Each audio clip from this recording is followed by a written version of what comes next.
de partager notre Seigneur Jésus-Christ avec nous. Qu'il soit abondamment béni. Amen. Que par leur présence dans la maison de Dieu ce matin, que tout ce qu'ils attendent depuis des années, aujourd'hui leur soit accordé. Amen. Parce que ce matin, notre Dieu, notre Sauveur et notre Rédempteur est descendu parmi nous par sa parole. Amen. Il est venu, comme il a fait pour nos pères, nous donner des instructions par lesquelles nous allons hériter le royaume des cieux. Parce que, comme vous le savez, c'est dans l'obéissance à la parole de Dieu que nous trouvons le salut. Amen. Il n'y a pas de salut véritable sans obéissance. Voilà pourquoi nous nous exhortons pour qu'au nom de Jésus, personne ne perde sa couronne au moment venu. Parce qu'il y a un moment où chacun devra présenter ses œuvres à Dieu. Et c'est la parole que nous recevons, que nous donnons aux autres, qui sera notre juge. Si nous l'acceptons, comme Dieu nous le demande, alors nous aurons le salut que nous espérons. Mais si nous l'acceptons, en n'acceptant pas, que cette parole nous modèle afin de nous transformer et de faire de nous les enfants du royaume, le moment venu, les portes du royaume pourraient nous être fermées. Que cela ne soit pas pour nous. Nous allons commencer notre prédication par le livre des Proverbes, à son chapitre 4, à partir du premier verset. Proverbe 4. Partie du premier verset. Écoutez mes fils. Écoutez mes fils, nous dit l'Éternel. L'instruction d'un père. Écoutez les instructions que le Père, notre Père nous donne. Et soyez attentifs. Soyez attentifs. Pour connaître la sagesse. Pour connaître la sagesse. Cette attention dont Dieu nous parle, elle nous amène à voir la sagesse qui vient de Dieu, qui vient de la parole de Dieu. Parce que toute parole qui sort de Dieu est une sagesse que Dieu nous donne pour nous permettre de nous parfaire dans notre être, pour nous parfaire et pour devenir les vrais enfants de Dieu. Oui.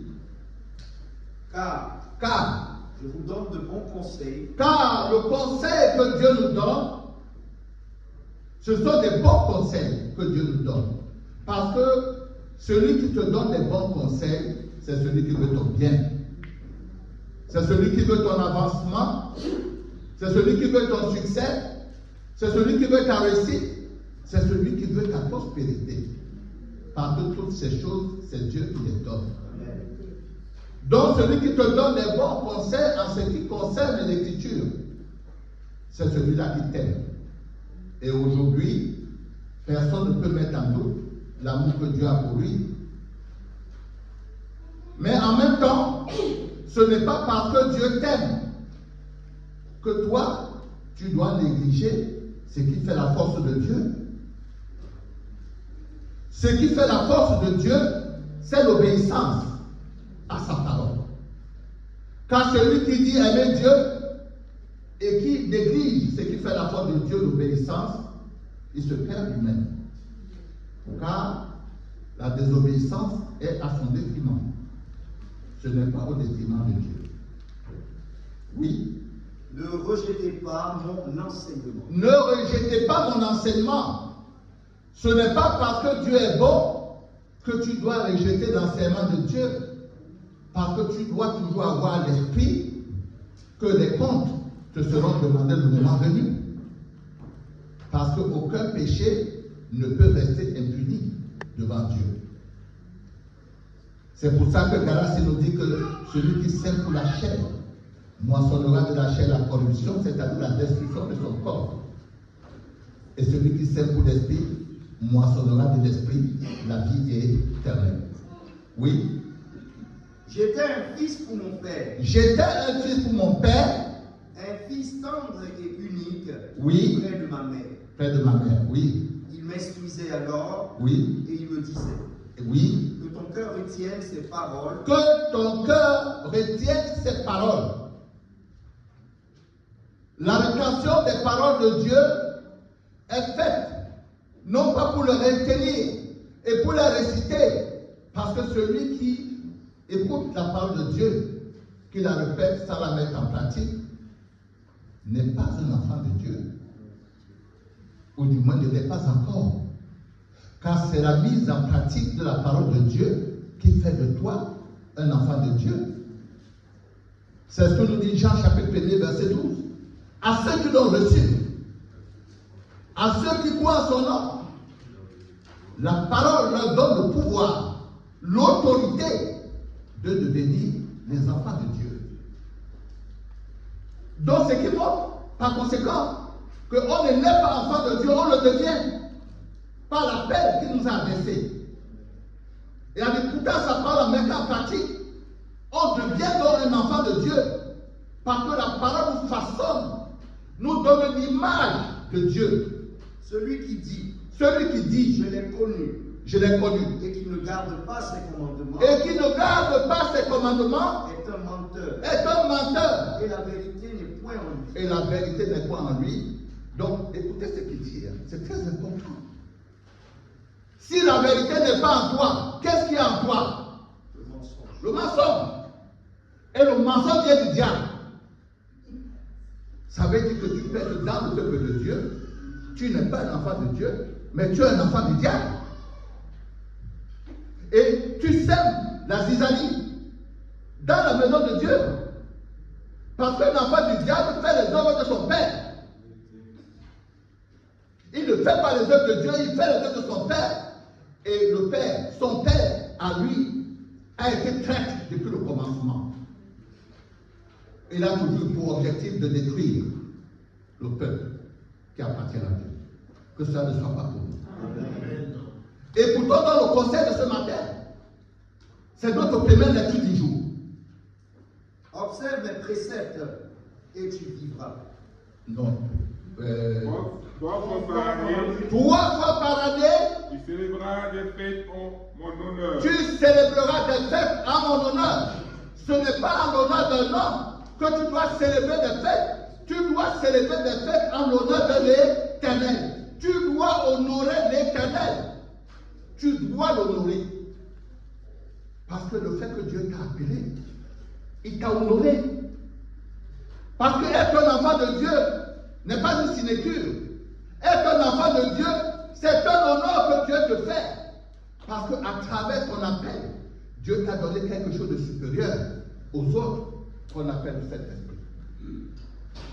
Tu dois donc honorer Dieu 3 fois par année. La première fête, oui. Tu observeras la fête de pain sans levain. Tu observeras la fête des pains sans levain qu'on appelle communément la Pâque. Pendant 7 jours. Oui. Au temps fixé dans le mois des épis. Oui. Tu mangeras des pains sans levain. Tu mangeras des pains sans levain, ce qui devait normalement se faire. Mais aujourd'hui, on ne le fait pas. Mais d'autres l'observent. Par exemple, les Juifs, ils ne mangent pas les pains ils mangent des pains sans levain. Oui. Comme je t'ai donné l'ordre. Comme je t'avais donné l'ordre, oui. Car c'est dans ce mois que tu es sorti d'Égypte. Car tu dois m'honorer. Parce que moi, Dieu, en ce mois-là, je t'ai fait sortir du pays d'Égypte. De ma main puissante, je t'ai délivré de la servitude. Je t'ai délivré du déshonneur. Je t'ai délivré de l'humiliation. Tu dois me remercier parce que je l'ai fait. par la mort de Jésus-Christ, Jésus t'a délivré des chaînes dans lesquelles tu étais avant, les chaînes que nous pouvons appeler aussi l'obscurité, ou la méconnaissance, ou l'ignorance. Oui. Et l'homme ne se présentera point à vie devant ma face. Et l'homme ne se présentera point à vie devant ma face, oui. Tu observeras la fête de la moisson. Tu observeras la fête de la moisson, c'est-à-dire qu'à la fin de l'année, tu devras venir rendre compte à Dieu de ce que tu as eu, de ce que tu as gagné, pour lui remercier. Parce que c'est Dieu qui t'a donné la force d'obtenir tout ce que tu as obtenu, d'avoir tout ce que tu as eu. Tu dois donc venir devant Dieu pour le remercier de l'avoir fait pour toi. Oui. Les prémices de ton travail. Les prémices de ton travail. Les premières récoltes, c'est ce qu'on appelle les prémices. Les premières récoltes de ton travail. Tu dois venir me remercier pour cela. Mais non seulement pour les prémices. Parce que les prémices, c'est Dieu qui te les a données. Maintenant, quand tu auras sémé, tu devras encore venir me remercier avec ce qu'on appelle la récolte. Tu devras m'apporter une offrande. Parce que j'ai fait que ton produit a donné, comme on dit chez nous communément, et tu dois me remercier pour cela, qu'on appelle la fête des moissons, où chacun va venir présenter ses œuvres à l'Éternel. Oui. Tu observeras la fête de la moisson. Oui. Les prémices de ton travail, de ce que tu auras sémé dans les champs. Oui. Et la fête de récolte. Oui. À la fin de l'année, quand tu recueilleras des champs, le fruit de ton travail. Oui. 3 fois par année. Oui. Tous les hommes se présenteront devant le Seigneur. 3 fois par année, nous en avons déjà 2 là. Il y a la 3e fête. La fête de la Pentecôte. Car c'est ce jour-là que Dieu t'a donné l'esprit et la force d'obtenir tout ce que tu as obtenu. Maintenant, tous les hommes doivent se présenter devant l'Éternel. Car chacun doit venir présenter ses œuvres à l'Éternel. Dieu, là, nous parle de notre dimension humaine. Mais nous verrons que dans la 2e lecture, Dieu va nous amener dans la dimension spirituelle. Parce qu'un homme est fait de 2 dimensions spirituelles. Il y a la vie et il y a la mort, qui vient par la désobéissance à la vie qui nous a été donnée. Donc Dieu, nous, dans la dimension humaine, nous devons tout le temps lui remercier pour ce qu'il fait pour nous. Dans la dimension spirituelle, nous avons été choisis, que quelqu'un me prenne le livre de Marc, chapitre 4, à partir du 24e verset. Il leur dit encore. Il leur dit encore. Prenez garde à ce que vous entendez. Oui. On vous mesurera avec la mesure. Prenez garde à ce que vous entendez. N'écoutez pas les on dit. On a dit que. Tel a dit que. Tel a dit que. Tel a dit que. Parce que si vous écoutez cela, cela peut éventuellement vous égarer et vous éloigner du projet que Dieu a pour vous. Cela peut vous éloigner de la voie de Dieu. On a dit que. Oui. On vous mesurera avec la mesure dont vous serez servi, et on y ajoutera pour vous. Alléluia. Alléluia. Je voudrais que nous nous avertions un peu sur ce qui vient d'être dit. On vous mesurera de la manière dont vous avez mesuré, et on vous rajoutera pour vous. Que quelqu'un me fait Ephésiens 2, verset 19.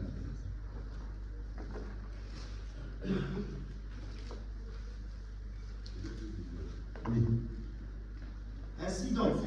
Ainsi donc. Ainsi donc, Oui. vous n'êtes plus des étrangers, Vous n'êtes pas étrangers à la connaissance de Dieu. ni les gens du dehors, Vous n'êtes pas les gens du dehors qui ne connaissent pas Dieu. mais vous êtes concitoyens des saints, Mais vous êtes concitoyens avec les saints.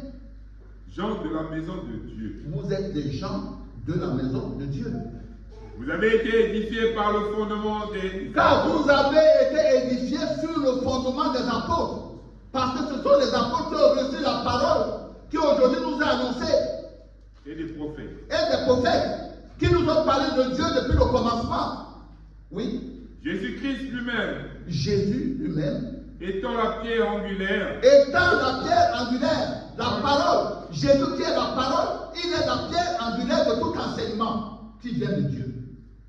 Oui. En lui, tout édifice bien coordonné, En lui, tout l'édifice a été bien coordonné s'élève pour être un temple saint dans le pour Seigneur. être un temple saint. Dieu, par cette parole, vient de nous révéler que si nous avons Jésus-Christ, nous sommes dans un temple. Et pas n'importe quel temple. Un temple saint. Écoutons ce que Hébreux chapitre 1 à partir du verset 1 nous dit. Après avoir autrefois, à plusieurs reprises, et de plusieurs manières, parlé à nos pères par les prophètes, dont nous entendons parler tout à l'heure, dans Éphésiens. Oui. Dieu, dans ces derniers temps, nous a parlé par le Fils. La révélation est là. Nous sommes en train de vivre les derniers temps. Si nous sommes en train de vivre les derniers temps, ça voudrait dire qu'aujourd'hui, nous sommes là. Nous pourrons ne pas être là demain. Je ne le fais pas pour personne ici. Il faudrait que Dieu nous donne l'ordre pour pouvoir continuer à le glorifier sur la terre. Amen. Oui. Qu'il a établi héritier de toutes choses. Dieu l'a établi héritier de toutes choses. Par laquelle il a aussi créé le monde. Par lesquelles il a aussi créé le monde. Dieu a créé le monde par son Fils Jésus-Christ, qui est la parole. Oui. Et qui étant le reflet de sa gloire. Et Jésus-Christ est le reflet de la gloire de Dieu. Et il est l'image de la gloire de Dieu. Parce que le reflet, c'est l'image de quelqu'un. Le reflet de quelqu'un est son image. Donc Jésus qui est le reflet de l'image de son Père. Ça veut dire que celui qui voit Jésus-Christ, il voit dans ce que Jésus fait. Il a l'image de Dieu. Parce que Jésus se comporte à l'image de son Père. Et c'est pour cette raison unique que Dieu regarde notre comportement de tous les jours. Dieu regarde comment nous nous comportons, comment nous marchons, ce que nous faisons, ce que nous disons. Dieu regarde tout ça. Parce que c'est dans ce que nous sommes, nous disons, nous reflétons, nous montrons l'image de qui nous sommes, nous réclamons. De qui nous sommes issus.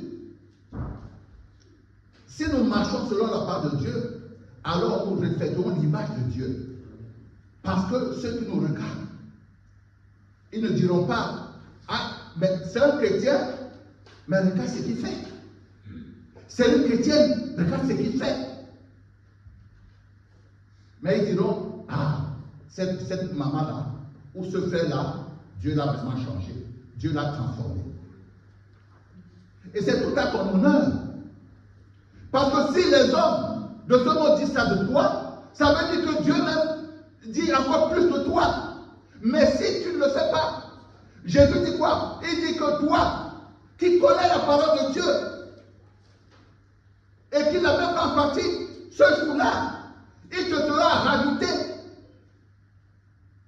C'est-à-dire, tes péchés, aucun ne sera pardonné.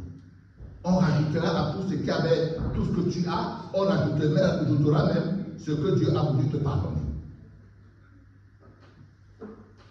Et dès qu'on mettra la balance, elle va faire brrr, elle va tomber sur le mauvais côté, et on va te monter la porte qui va vers l'enfer. Et à ce moment-là, tu vas commencer à te dire, mince, j'ai fait 50 ans dans la maison de Dieu, mais aujourd'hui je me retrouve en enfer. Mais Dieu n'est pas injuste. C'est parce que tu l'auras mérité. Tu as mérité le jugement qui t'a été adressé. Donc, tout ce que nous faisons n'est pas anodin. À partir du moment où tu revêts le costume de chrétien, tu dois faire tout ce qui est à ton pouvoir pour refléter l'image de notre Seigneur Jésus-Christ. Tout ce qui est à ton pouvoir. Et si tu fais tout ce qui est à ton pouvoir, alors Dieu, qui est un Dieu de miséricorde, saura t'enlever là où tu n'avais pas de pouvoir ni de force pour pouvoir agir différemment. Alléluia. Alléluia. Alléluia. Alléluia. Alléluia.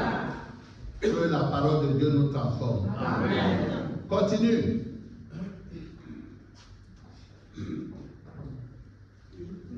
Dans le livre d'Hébreux. Oui. Et qui était le reflet de sa gloire. Oui. Et l'empreinte de sa personne. Et l'empreinte de sa personne. Une empreinte, elle est unique. Chaque homme a son empreinte. Même l'empreinte de la femme ne peut ressembler à celle de son mari. Donc par conséquent, si l'empreinte de Jésus-Christ est unique avec celle de son Père, ça veut dire qu'entre Dieu et son Père, il n'y a pas de différence. Entre son Père et lui, il n'y a pas de différence. Ce qui veut dire que si tu as le Père, tu as le Fils, si tu as le Fils, tu as le Père. D'une façon obligatoire. Oui. Et soutenant toutes choses par sa parole puissante. Oui.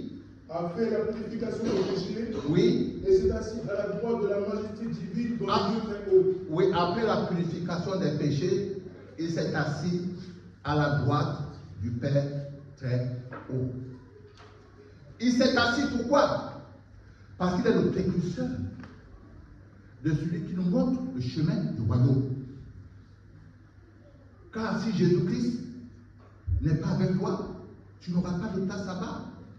Quand il dit je vais vous préparer des places, il ne prépare pas pour tout le monde, malheureusement. Jésus ne prépare pas des places pour tout le monde. Il prépare des places pour ceux qui sont à lui. Car il faut bien que les autres soient jugés pour ce qu'ils ont fait sur la terre. Oui. Que personne ne compte sur la miséricorde de Dieu. Parce que certes, Dieu est miséricorde. Certes, il pardonne. Mais tu as encore le temps pendant que tu es vivant. Tu as encore le temps pendant que tu es vivant. Et le jour que Dieu se retire, tout ce que tu auras fait sans repentance te sera comptabilisé. Ne vous y trompez pas. Ne vous y trompez pas. On ne se moque pas de Dieu. On ne se moque pas de Dieu. Ce qu'un homme aura semé, Ce qu'un homme aura sémé, il le moissonnera aussi. il le moissonnera aussi. Celui qui sème pour sa chair, Celui qui sème pour sa chair, moissonnera de la chair la corruption. oui. Mais celui qui sème pour l'esprit, Celui qui sème pour l'esprit, moissonnera de l'esprit la vie éternelle. alléluia. On ne va pas rester très très longtemps, mais je voudrais que quelqu'un me prenne le livre de Marc. Première lecture, verset 25. Car Oui. on donnera à celui qui a, On donnera à celui qui a, mais celui qui n'a pas, on ôtera. même ce qu'il a. Verset 26. On donnera à celui qui a, à celui qui n'a pas, on lui enlèvera même ce qu'il a, ce qu'il croit posséder. C'est très important. C'est-à-dire, à celui qui a, on donnera, mais à celui qui n'a pas, on ôtera même les miettes qu'il a. Même les miettes que tu as là, on va te les enlever. Nous pouvons nous poser la question de savoir pourquoi. Parce que pourtant Dieu est un Dieu de miséricorde, de bonté. Oui, parce que Dieu t'a appelé comme un semeur, comme une semeuse. Donc quand tu sèmes, il faut que ton travail porte des fruits. Je vais prendre un exemple littéraire. C'est-à-dire, quelqu'un vient à l'église, tu lui dis, Dieu te dit, tu ne mangeras pas le porc. C'est un exemple. Et le lendemain, la personne arrête de manger le porc. Et le lendemain après, la personne te voit en train de manger le porc. Essayez d'imaginer ce que cela va faire, amen. Imaginez ce que cela va faire. Vous allez créer un cyclone dans la tête. Si vous savez que manger le porc, n'est pas un péché, mais lui, vous lui avez dit de ne pas manger le porc. Et le porc a été pour lui une occasion de chute.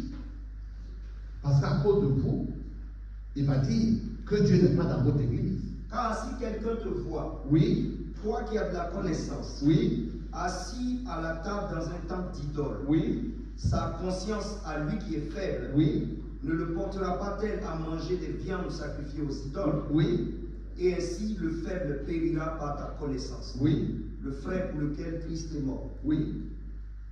Merci. Tu me donnes grâce pour aujourd'hui. Alléluia. Voilà. Donc tu dois pratiquer ce que tu enseignes. Si tu enseignes de marcher dans la vérité, tu dois être toi-même dans la vérité et dans la vérité.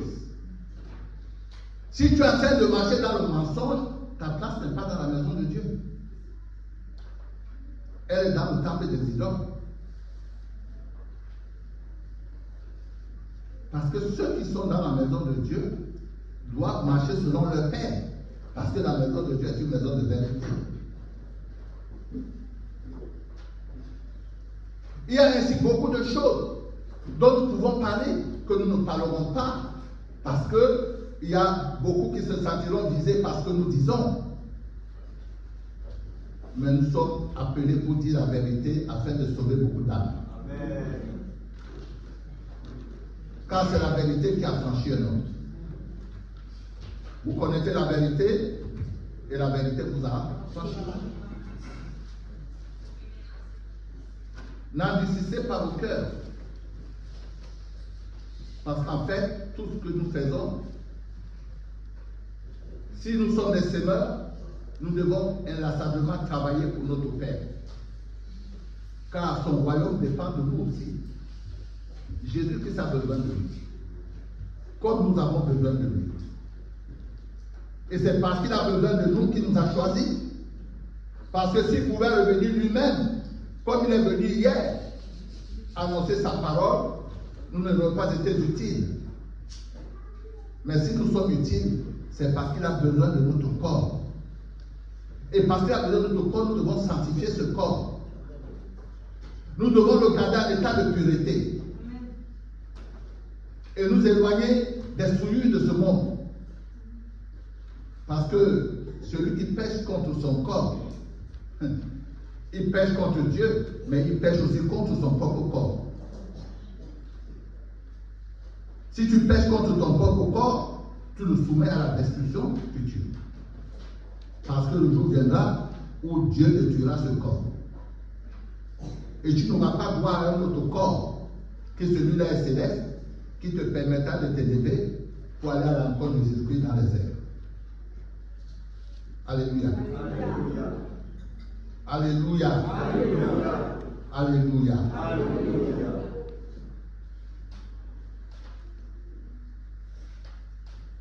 Nous, chrétiens célestes en particulier, je voudrais parler que des chrétiens célestes parce que c'est eux que je connais le mieux.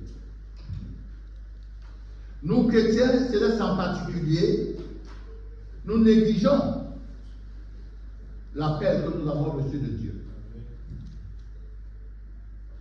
Et nous plaçons souvent Dieu à notre dimension, à nous. Mais Dieu est plus élevé que nous. Il est plus grand que nous. Il est plus grand que tous les êtres humains sur la terre. Même plus grand que les anges qui sont dans les cieux. Donc nous ne devons pas toujours le ramener à notre niveau. Car les pensées de Dieu sont loin d'être les nôtres. Et ces voix sont loin d'être nos voix. Parce que là où Dieu nous dépasse,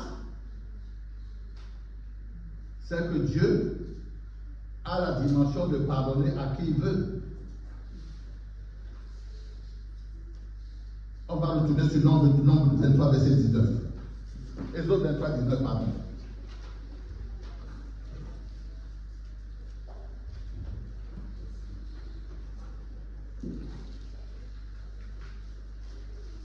Tu apporteras Exode 23. C'est ça. 19. Exode 23, 19. Tu apporteras à la maison de l'Éternel, ton Dieu. Exode 23, 19, la lecture du jour. Voici, 20, verset 20. Pardon. Voici, j'envoie un ange devant toi J'envoie un ange devant toi. pour te protéger en chemin. Parce que ce que nous devons comprendre, si Dieu envoie un ange devant toi pour te protéger sur ta route, donc sur ton parcours spirituel, c'est parce que Dieu t'a envoyé en mission. Que si Dieu t'a envoyé en mission, il se doit de te protéger pour que tu puisses accomplir ta mission. Mais comment va-t-il te protéger si toi, tu n'es pas avec lui? À un moment donné, Dieu va te laisser tomber. Parce que Dieu n'impose rien à personne.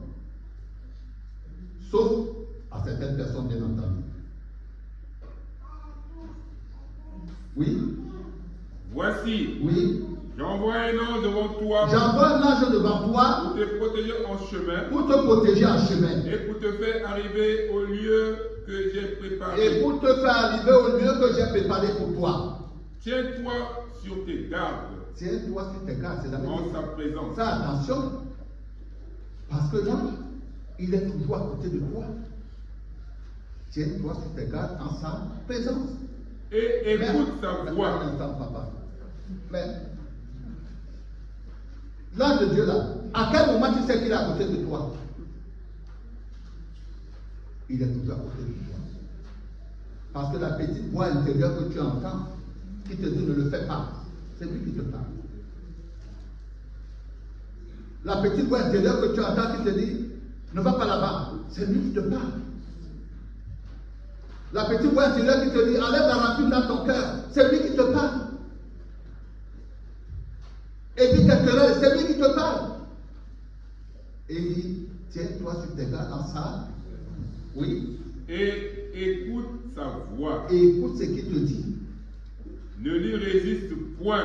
Ne lui résiste point. Parce que si Dieu tient à nous le rappeler, ne lui résiste. Ça veut dire qu'il sait qu'il y a des gens aujourd'hui encore qui résistent à Dieu, qui refusent de faire la volonté de Dieu, qui veut s'opposer à Dieu. Mais celui qui s'oppose à Dieu va à sa perte, parce que personne ne peut le vaincre. Il est invincible. Tu vois que quelqu'un appelle Job chapitre 41. Job chapitre 41. Et pourtant, Job parlait de Dieu.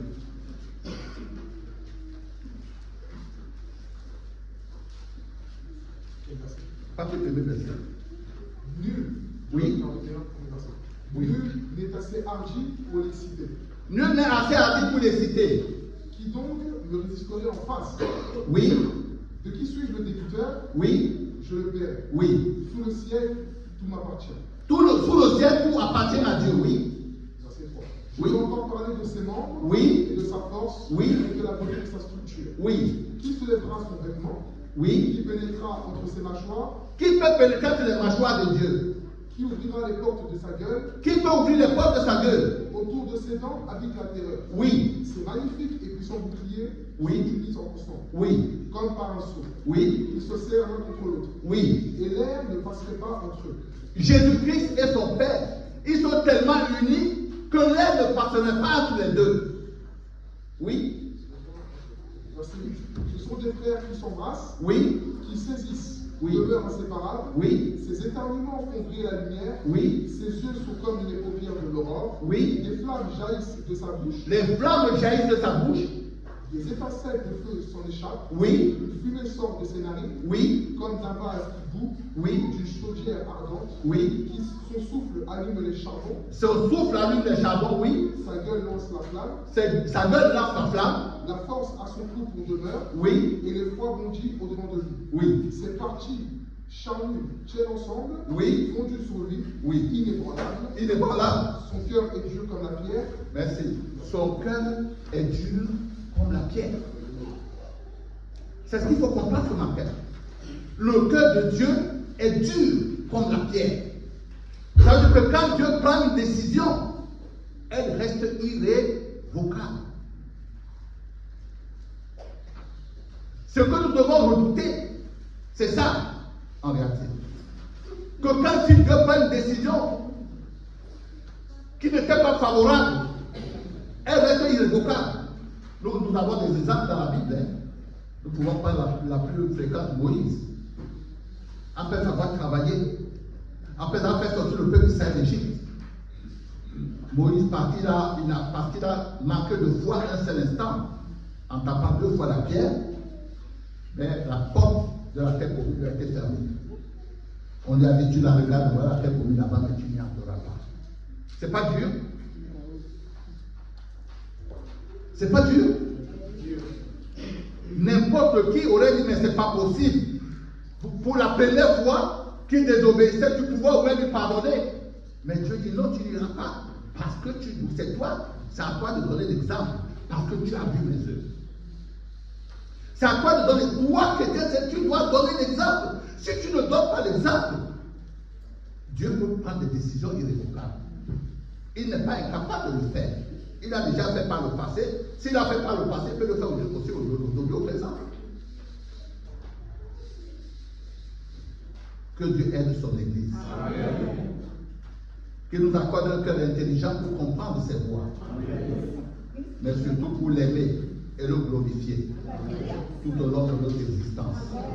Au nom de son Fils Jésus-Christ. Amen. Amen. Au nom de notre Sauveur Jésus-Christ.